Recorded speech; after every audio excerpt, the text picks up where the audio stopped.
Hi, everyone. I'm Tom Keck from the Political Science Department here at the Maxwell School. And it's my pleasure to have this opportunity to talk to everyone about U.S. democratic decline in comparative perspective. Um, and so I'm going to throw a little bit of political science data at you today. You can see a little bit of that on the screen right now. And I'm going to come back to that slide and I'll say more about what it means in a little minute here. But just take a look at that and see what you think you're seeing with regard to the measurement of democratic health in the US and around the world. This is a topic that I've been thinking about for a number of years. So back during Donald Trump's first term as president, early on in that term, early 2017, I drafted a scholarly paper that was called, "Is President Trump More Like Viktor Orban or Franklin Pierce?" If you don't know who both of those people are, don't worry, because I will tell you. If I were writing the paper today, here, more than a year into Donald Trump's second term as president, I might call it, "Is President Trump more like Viktor Orban, Franklin Pierce, or Anthony Eden?" And again, if you don't know who all three of those people are, don't worry. I suggest these three comparative references for President Trump as a way to sort of frame three different narratives or kind of scholarly frames that we might put on the contemporary state of U.S. democracies. Three different ways to think about to put in some context or perspective, the contemporary state of U.S. democracy. And each one of those frames corresponds to one of these figures. So here's the three frames. And we'll start with the first one. So we might think about the contemporary state of U.S. democracy as part of the ordinary cycles of American political development. So I've just put some book covers on the slide to call your attention to some well-known historical episodes, the deadlocked presidential election of 1800, which features in the musical Hamilton, or the period of Civil War and Reconstruction, or the period of the Great Depression and World War II during the New Deal era in the 20th century. And during all of these periods, people at the time, right, so political elites, scholars, observers at the time, characterized U.S. democracy as in crisis. And at least some of these crises, I think it's fair to say, are worse than whatever we're living through right now, right? The Civil War is pretty bad, and we made it through, or at least U.S. democracy made it out the other side, right? Not everyone survived these crises, but U.S. democracy survived these crises. And I think you can make a good case that U.S. democracy was actually strengthened in the wake of these crises, right? So that something went wrong with our democratic system, but it wasn't a permanent failure, right? It was a period of crisis, a moment of crisis that led to calls for renewal and reform, and that Reconstruction and the amendments that we added to the U.S. Constitution improved the Constitution in the wake of the Civil War, right? That kind of thing. So this is where Franklin Pierce comes in. So he's my first potential comparative reference for President Trump. So Franklin Pierce, some of you may know, some of you may not. He's a U.S. president from the mid-19th century, perhaps somewhat obscure U.S. president now. Not everyone remembers him. But Franklin Pierce was involved in the unfolding of a series of crises that led to the Civil War, right? So he was president in the early 1850s. He signed the Kansas-Nebraska Act into law. The Kansas-Nebraska Act was a federal law that was an effort to address the divisive conflict over the regulation of slavery in the federal territories.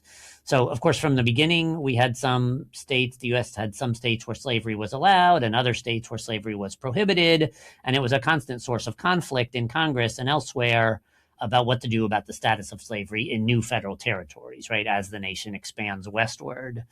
And so Franklin Pierce's proposed solution, which he referred to as the popular sovereignty solution, right, which was an evocation of Jefferson's Declaration of Independence.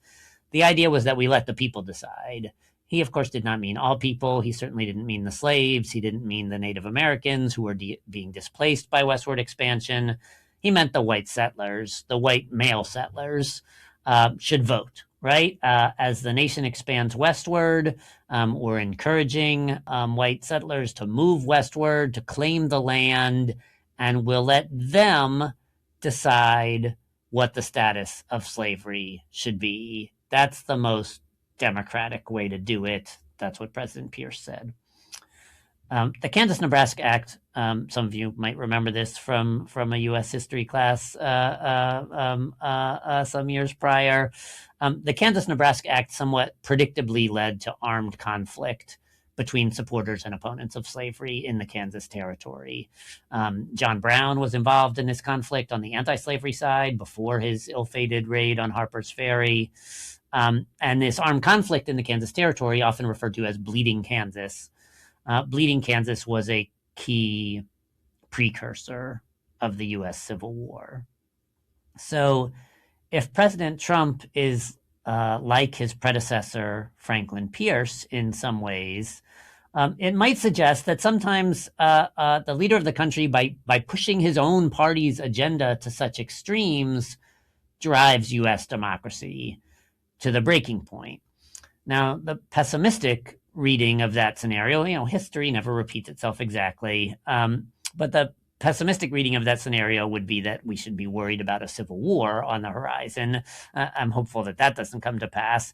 The more optimistic reading of that scenario is, if the comparison, is helpful, then like Franklin Pierce, Trump will be followed in due course by a new leader at the head of a new political movement who ushers in a renewal and reform of U.S. democracy. Pierce was followed after a 4-year interval by Abraham Lincoln. So here I'm going to give a shout out to my 18-year-old who was on a school field trip to Washington, D.C. last week, and they brought everyone to the Lincoln Memorial in the evening, which is literally my favorite touristy thing to do in D.C., which my 18-year-old, of course, has had to do in the past because she was with me. So she had to do it again, but she didn't mind. And in fact, she texted me with a couple photos of the speeches, of Lincoln's speeches. Of course, the Gettysburg Address is what you see on the screen, and on the opposite wall is Lincoln's second inaugural. And she said it was time to go. Everybody was leaving. They were trying to make me leave, but I stayed inside and I read both the speeches, and then she sent me some pictures, right? So, of course, Lincoln, you can see his famous words from the end of the Gettysburg Address here. Photo credit to my 18-year-old. He's speaking here in 1863 in the middle of the war, right? The war is still going, and he's dedicating himself to the task, right? That the whole country should dedicate themselves to the task that the soldiers that we've lost here in Gettysburg shall not have died in vain, that this nation under God shall have a new birth of freedom, and that government of the people, by the people, and for the people shall not perish from this earth. So from the ashes of a democratic crisis, a renewed and strengthened U.S. democracy emerges. Maybe that's the way we should think of our current moment in U.S. Democracy. But of course, I have two other frames that we might turn to. So the second one is maybe we're witnessing the end of U.S. empire. Maybe that's what's happening, right? So the United States, of course, was founded in revolt against the British Empire in the late 18th century. 250 years ago. That's what we're celebrating with this series of lectures. And the British Empire didn't end with the American Revolution, right? The American colonies won their freedom, but there were other British colonies throughout the world, and the British Empire remained the global superpower for another century, more or less. But meanwhile, the U.S. rose into an imperial power of its own. The images you see on the screen are, of course, the Declaration of Independence, but then also about 100 years later, a little more than 100 years later, Teddy Roosevelt and the Rough Riders during the Spanish-American War, during which the United States military and the U.S. government claimed possession of or dominion over the Philippines and Puerto Rico and Guam and the like, right? So asserting our own imperial control over over various lands throughout the world, right? Like the British Empire before us. And like the British Empire before us, the US empire is not going to last forever, right? There's no example in world history of an empire rising and not falling, right? So that is going to happen at some point. And this is where Anthony Eden comes in. So Anthony Eden was the British prime minister in the mid 1950s, which is well after the heyday of the British Empire. And he was responsible, among other things, for the Suez Crisis of 1956. So the president of Egypt nationalized the Suez Canal, right, which of course was a major waterway in the Middle East. Prime Minister Eden found this unacceptable, so he joined together with France and Israel and invaded Egypt. But the rest of the world, including the United States under President Eisenhower, the rest of the world opposed the invasion, and the UK backed down.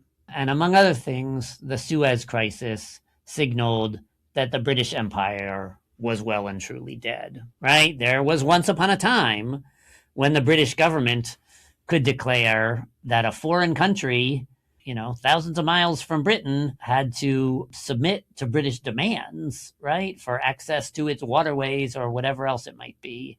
There was a time when the British government could do that, but by 1956, that time had passed. And the Suez Crisis of 1956, of course, has been in the headlines in recent weeks. Given the obvious parallels with Trump's current efforts to compel Iran to open up the Strait of Hormuz, efforts that so far have been fairly unsuccessful. And so if the Suez Crisis signaled that the British Empire was well and truly dead, perhaps the current U.S.-Iran war is signaling the same thing. Now, of course, Trump's imperial pretensions, if that's the right word, Trump's sort of declarations of U.S. dominion over the world have not been limited to Iran, right? So just a year and a half into the second Trump administration, we've witnessed the U.S. military capturing the sitting president of Venezuela. We've witnessed President Trump repeatedly speak publicly about annexing Canada as the 51st U.S. state. We've seen Trump repeatedly threaten to seize Greenland by force, right? Earlier this year, Greenland, France, and Germany sent tripwire forces to Greenland with explosives prepared to blow up their own airfields if necessary to prevent a U.S. invasion. These are three longstanding allies of the United States, right? Three fellow members of NATO. And so we see Trump as maybe the apotheosis, right, of U.S. empire, right, carrying it to such extremes as to maybe reveal a kind of, rotting underbelly, to switch metaphors or something, right, that U.S. empire, the U.S. continues to purport to be able to enforce its will around the world, but it's not clear that that is still the case in practice, right? And so here I might close this story by saying that, like the British Empire before it, the U.S. empire of the long 20th century is spiraling to a close with a series of increasingly aggressive foreign military interventions, sometimes advanced as the work of a powerful empire flexing its muscles. That's certainly how Trump would want to describe it, or Secretary of Defense Pete Hegseth, but perhaps really indicating an ailing hegemon tactically trying to ward off impending doom. Now, you can tell from the slide that I'm quoting from a fellow scholar here. I'm quoting Julian Go from a book that was published in 2011. So this really is not about Donald Trump, this story, right? 2011 is 5 years before Trump's first election as president. Already, it was clear to Julian Go that the U.S. government's increasingly aggressive foreign military interventions were signs of a weakening empire on its way out. The book, which I recommend, is an extensive comparison between the rise and fall of the British Empire, focused mostly on the 19th century, and the rise and fall of the U.S. empire, focused mostly on the 20th century, right? So maybe we're living through the end of U.S. empire, which of course is going to bring with it a lot of dislocations to accustomed norms and institutions. If I had more time, I might say a word about the rise and fall of the Roman Empire and the corruption and profligacy, not to mention the pandemic and climate crises that many historians argue helped bring about its decline.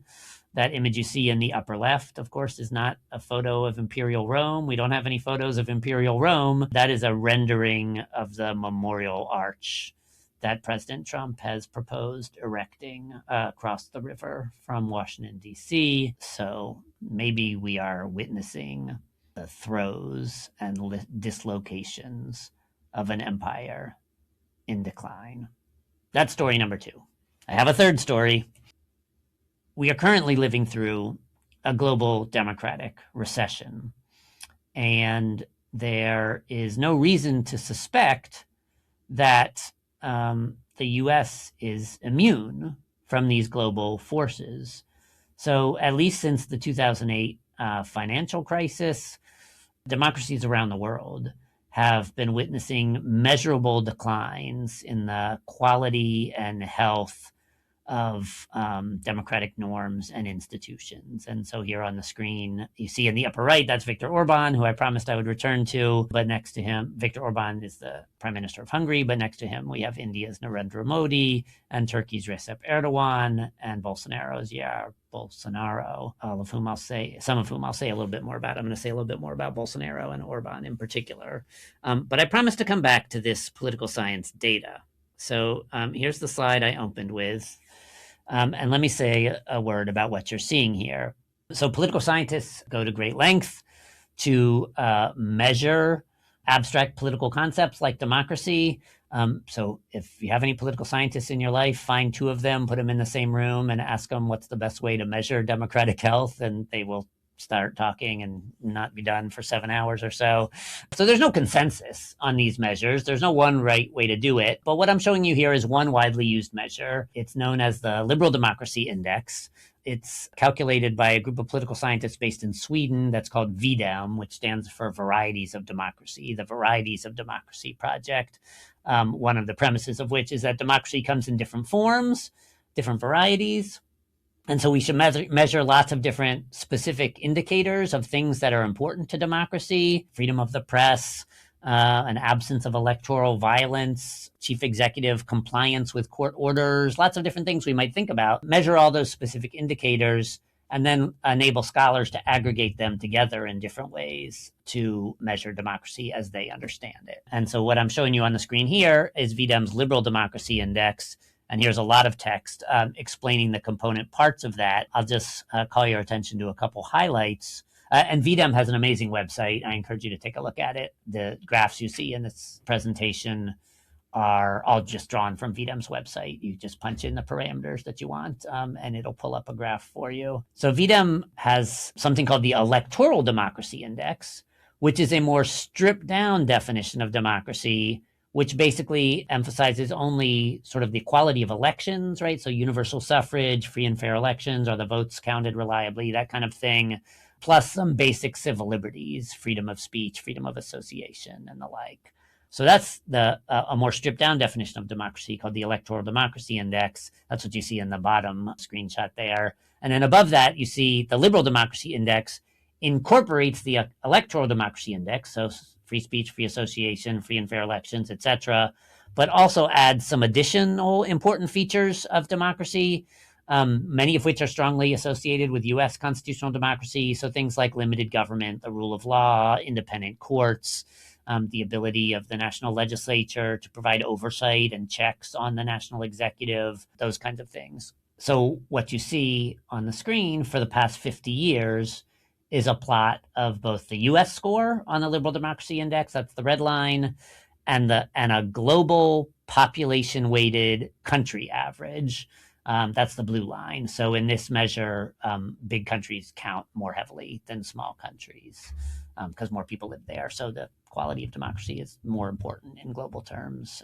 is the logic there. And so what you can see is that the last quarter of the 20th century witnessed a very steady increase in democratic health around the globe. The line is very smooth there, right? Because that's an average of more than 200 countries, right? And so there's not likely to be sudden, sharp changes in that average, but there's a steady increase from it. So this index is measured on a 0 to 1 scale, with 1 being like the best liberal democracy that you can come up with. And so you can see that from 1975, the global population weighted average goes from 0.23 up until a peak of 0.39 right around the first early years of the 21st century.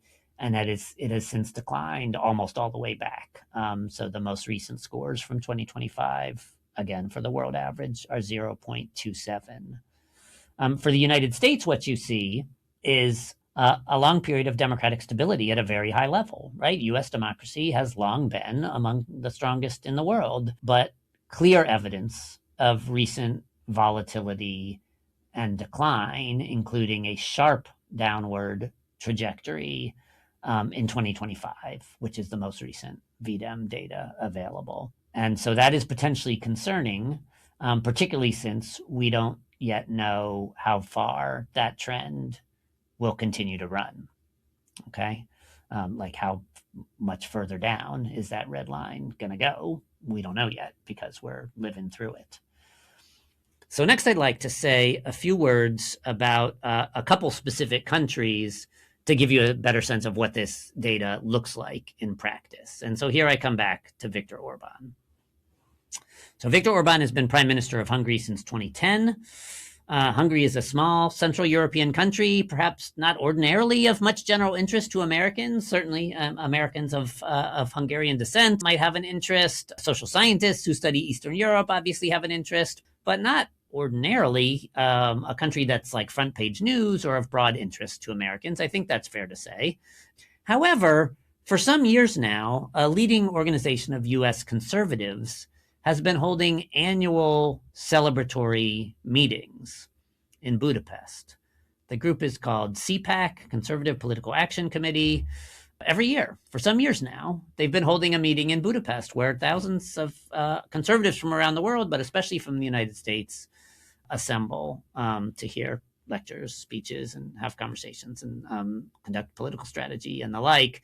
And the reason U.S. conservatives have been doing this is because many U.S. conservatives have been trying to emulate Viktor Orban's success in undermining key norms and institutions of Hungarian democracy. So here I'll show you some data again. So this is the same slide. The United States has switched colors here. Apologies if that's confusing. So the U.S. is still at the top there, but is now in green. The global average is still at the bottom there, the blue smooth line. And you can see Hungary plotted over the same time period, shows very distinct trends. Before the fall of the Soviet Union, Hungary was a closed autocracy in the political science lingo. Then in 1989, it very dramatically democratized, right? The Berlin Wall came down. Many countries of Central and Eastern Europe adopted new democratic constitutions. Hungary's new constitution created an independent constitutional court, which quickly became one of the leading, most influential constitutional courts in Eastern Europe and really around the world. And Hungary experienced a couple decades of stability at a high level of democracy, right? You can see that red line for that period from 1989 through 2010 is almost as high as the U.S. score, right? Stable at a very high level. And then Viktor Orban's elected in 2010, and Hungarian democracy quite sharply and steadily declines, and it has declined almost to the global average. Here, I've broken down the Hungarian Liberal Democracy Index into some of its key component parts. And I suppose the key takeaway from this slide is that Viktor Orban has successfully undermined Hungarian democracy across virtually all fronts, right? So I've just broken out some of the component parts of the Liberal Democracy Index, including a measure of clean elections, right? So universal suffrage, free and fair elections, a measure of freedom of expression, right? So absence of media censorship, academic freedom, all those kinds of things. A measure of judicial constraints on the executive. So is there an apex court, Supreme Court, or constitutional court that is independent and can rule against the executive And also, does the executive comply with those rulings? And then a measure of legislative constraints on the executive. Is the national legislature willing and able, when necessary, to provide oversight and checks on the national executive? And across all those fronts, there's very clear evidence of decline over time since 2010. I should mention here that Orban was elected in 2010, but that was his second election as Hungarian prime minister. He previously served from 1998 to 2002. So this is potentially a parallel with President Trump, right? President Trump is currently serving his second interrupted term as president. You can see from the data that in the late 90s and early 2000s, Orban did not successfully undermine Hungarian democracy at all, really, right? I mean, across all measures, Hungarian democracy remains stable at a high level during that first term. But when he had an opportunity to return to power, he was more aggressive. He had a larger majority in parliament, which enabled him to push through some quick constitutional changes. And so he set about undermining Hungarian democracy again across all fronts. And this political system that has existed in Hungary since 2010, this regime type in the political science lingo, is referred to as competitive authoritarianism, right? So it's a government that is authoritarian in many respects, but is also still competitive, meaning elections are still held. It's just that the electoral playing field is tilted pretty dramatically in support of the governing coalition. But one feature of competitive authoritarian regimes is that sometimes they fail, right? They are still holding elections to maintain a pretense of democracy, but sometimes that backfires. And so this headline is from just a couple weeks ago. The most recent Hungarian elections, Orban's party suffered a quite dramatic defeat, right? So that's Orban on the left and Peter Magyar on the right. Magyar was the head of the new opposition coalition that hasn't been seated yet. They haven't formed the government yet. That's still in process. But once they take control, they have more than 2/3 of the seats in parliament, which is as big as Orban's initial parliamentary majority back in 2010. So just as Orban was able to change the constitution to undermine democratic norms and institutions, in theory, Magyar's coalition will be able to change the constitution to reestablish and reform and renew and strengthen Hungarian democracy. We'll see. None of that has happened yet. So I encourage folks to keep an eye out for it. But there's at least a possibility of democratic renewal in Hungary now. Okay, that's Hungary. Let me give you one more comparative example, and that is Brazil. So here's former President Bolsonaro of Brazil. And the graph should now look familiar. Now I've added Brazil to the graph. It's now Brazil that appears in the red line. And you can see very clearly there that during Bolsonaro's term, Brazil experienced what political scientists call a U-turn episode of democratic decline and recovery. So very clear decline. It didn't go down quite as far. It's just as steep as Hungary's decline, but it didn't go down as far, right? And then it turned around. And of course, part of the explanation here is that unlike Orban, Bolsonaro served only a single term, right? So Orban managed to, through some combination of his party's popularity and also tilting the electoral playing field, capturing media institutions, etc., gerrymandering the parliamentary districts, all of those things. Orban successfully got reelected many times. Bolsonaro didn't. Bolsonaro served only a single term, and so he managed to undermine Brazilian democracy substantially, but not irreversibly, one hopes, right? So that's the U-turn that you can see there. If we disaggregate the Brazilian data, and so these are the same four measures that I showed you for Hungary, it's also clear that Bolsonaro's undermining of democracy was less complete than Orban's, right? So the dips don't go down as far, but also they're less consistent, right? So Bolsonaro pretty successfully undermined legislative checks on the executive and also free expression. Those are the two lines that you can see that dip the furthest. So the red line and the purple line, if you can make that out. Um, but he was less successful in undermining free and fair elections and judicial independence. Though here I would say not for lack of trying. He tried to undermine them. He just wasn't as successful on this front. If you're not familiar with the Brazilian story, it again presents some interesting parallels with the U.S. Bolsonaro ran for re-election in 2022, and he lost. And he then emulated President Trump's response from 2 years prior, meaning he denied the legitimacy of the election results, he refused to concede, and he summoned his supporters to the Capitol, where they violently stormed government buildings. So this image is from Brasilia, which is the capital of Brazil, on January 8th, 2023. And the shorthand January 8th means the same thing in Brazil that the shorthand January 6th means here in the United States. And here is where things diverge. The Brazilian Supreme Court responded like this. Bolsonaro is currently serving a lengthy prison term. The Brazilian Supreme Court aggressively prosecuted many of the low-level participants in the January 8th storming of government buildings. We also did that in the United States, right? About 1,500 people were prosecuted and convicted of their role in the January 6th, 2021 assault on the U.S. Capitol. But we did not successfully hold President Trump or other political leaders accountable for that day. And Trump has, of course, returned to power. And on his first day back in power last year, he pardoned all 1,500 of those participants. So that's a diverging story between the response of U.S. and Brazilian institutions to threats to democratic health.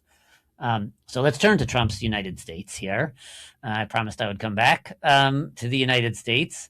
Again, by global standards, U.S. democracy has been high quality and until recently remarkably stable. So again, that's the line at the top, the purple line at the top. Here, I've broken down the U.S. data, disaggregated the U.S. data to show you the same four component parts that I showed for Hungary and Brazil. Because the trends are so recent, right? It's such a long period of stability and then just more recent period of volatility.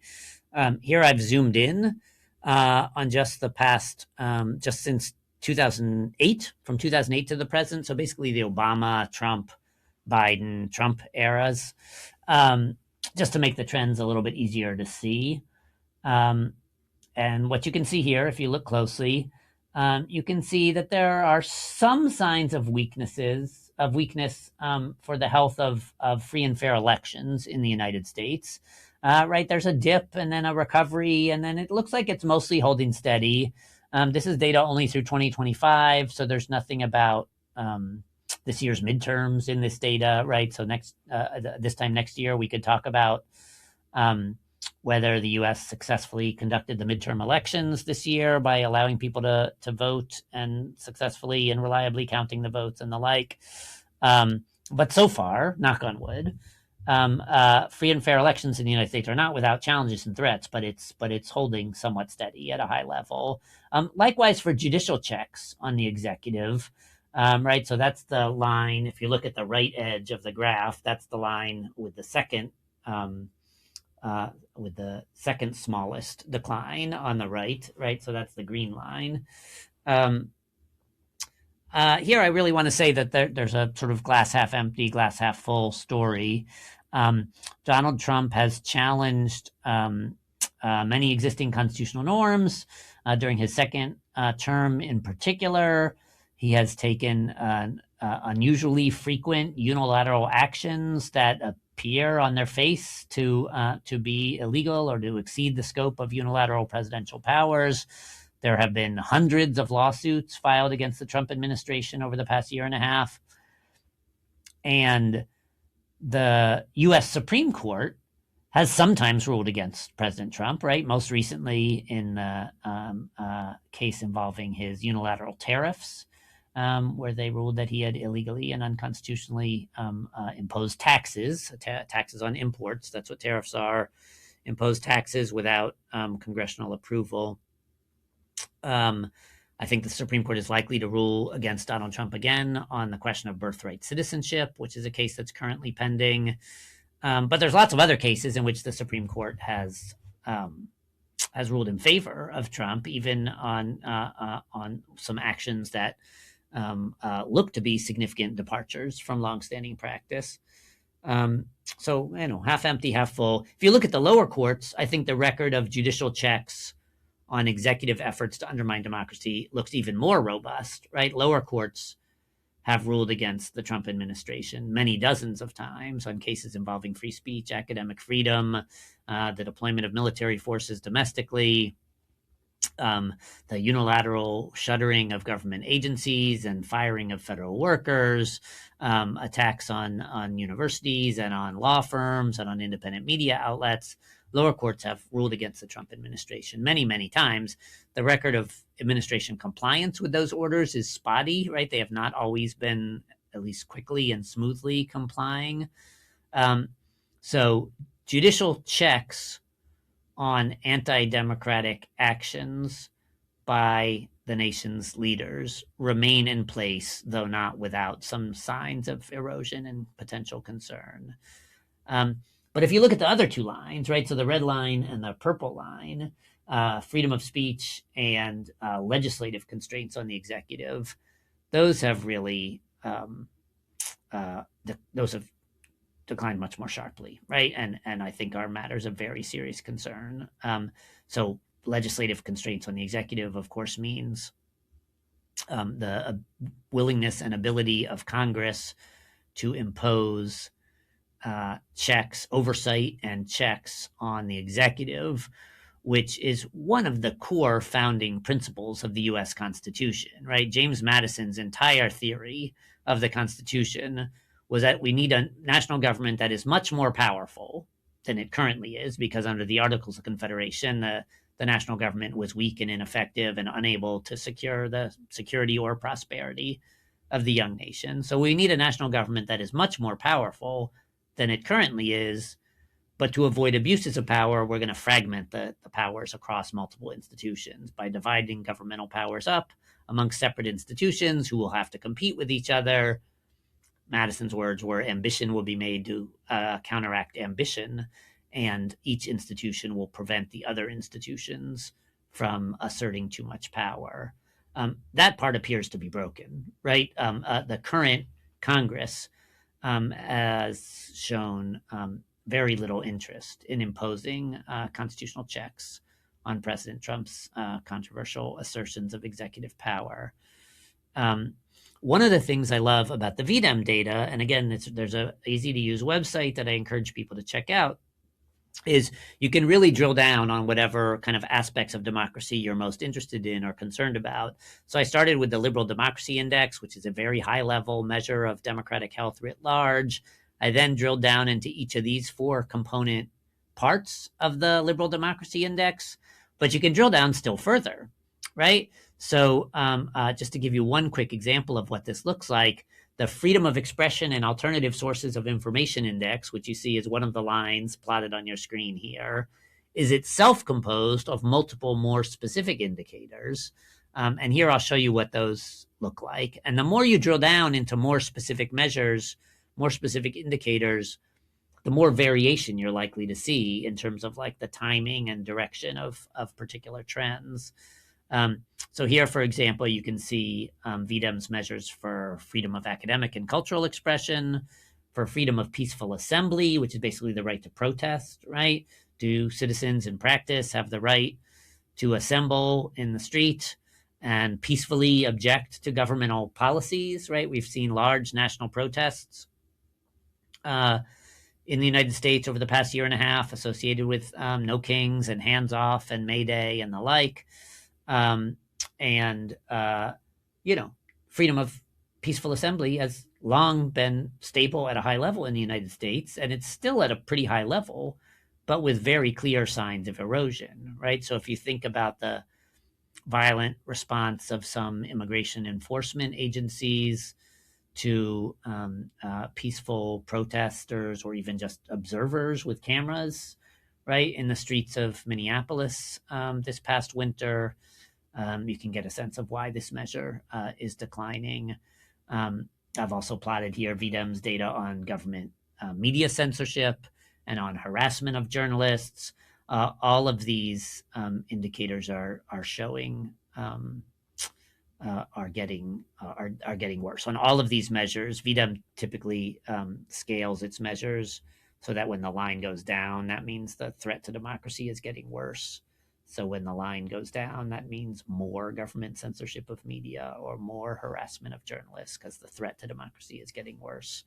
Higher score means healthy and democratic. And again, VDEM has hundreds of data on hundreds of indicators. So there's other components of U.S. democracy that you're concerned about. Check out the website and take a look for yourself. And as it says on the slide, these trends, it's early yet, right? There's a lot of ways in which U.S. democracy has been eroding, like the quality of democratic norms and institutions on some fronts has been eroding for some years now, sort of before Trump came on the scene. But the sharp downturns are clearly associated with Donald Trump's return to power in 2025. And these trends do not look much different than the story early in Orban and Bolsonaro's tenures. Which doesn't mean it's going to play out in the same way in the United States. We don't know that yet. They might play out very differently in the United States, but so far there's cause for concern, right? Both Hungary and Brazil, it's well established in the social science literature that both Hungary and Brazil have experienced very serious threats to democracy in recent years, and all signs are pointing to the U.S. going through a similar period. So what are some lessons of these comparative examples for U.S. democracy today? I'll give you a couple quick ones. So here's the Hungarian and Brazilian data again. So Brazil, of course, has experienced a U-turn episode of democratic decline and recovery. And after this month's election results, Hungary may yet do so as well, but we don't know. There's no guarantee. One of the challenges that political scientists are starting to look at in more detail is what we might think of as legacies of autocratization.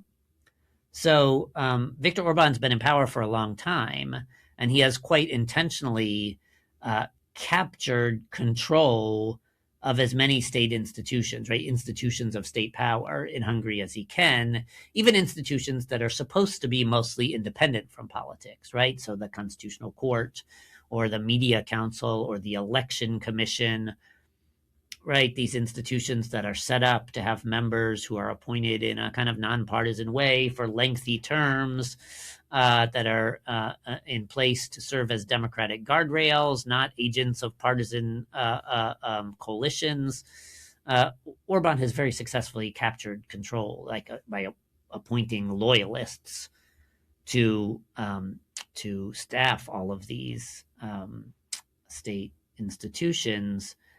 And so he's been voted out, and his party doesn't have very many seats in parliament anymore, but they still have a lot of judges and election administrators and media regulators and the like. And so all of those legacies of the period of autocratization are going to stand as barriers to the new Magyar government's efforts to renew and reform Hungarian democracy.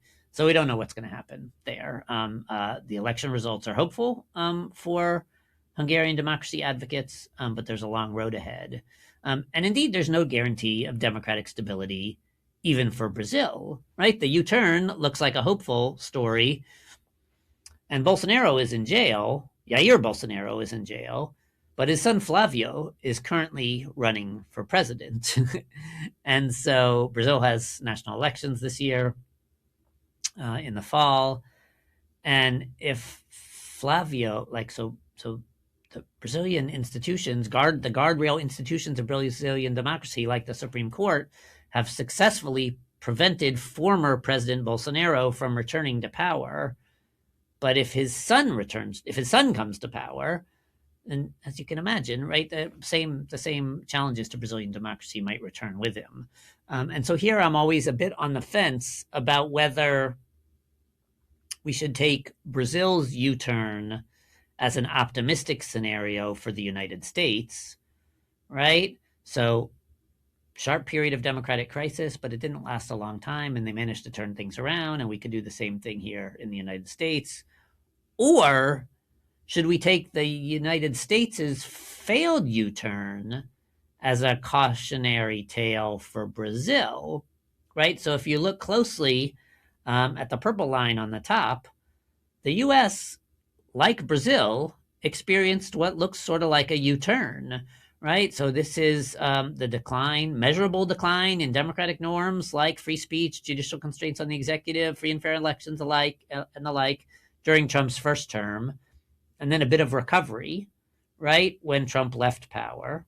So January 6, 2021 was a very serious threat to U.S. democracy, but we got past it, right? So there's a big bit of a recovery.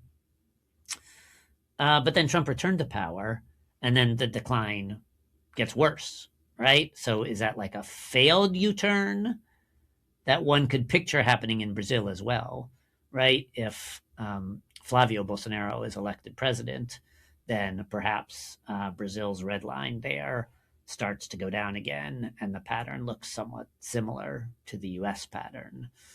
The contrast between the behavior of the two Supreme Courts is really striking. This is something I've been writing about myself. I'm writing a book about free speech and democratic backsliding, and one of the challenges of addressing free speech conflicts under conditions of democratic backsliding is that courts are faced with repeated conflicts involving extremist speech, right? People saying false things about election results and then inciting violence against the people charged with counting the votes. That's what President Bolsonaro did, and the court threw the book at him. That's also what President Trump did, and we have not, to date, held him to account for that. So by presenting Bolsonaro from running again, Brazil's institutions help stabilize Brazilian democracy. But if his son is elected, then who knows? Okay. So the last couple things I'll say are just to emphasize a couple points that I've already covered.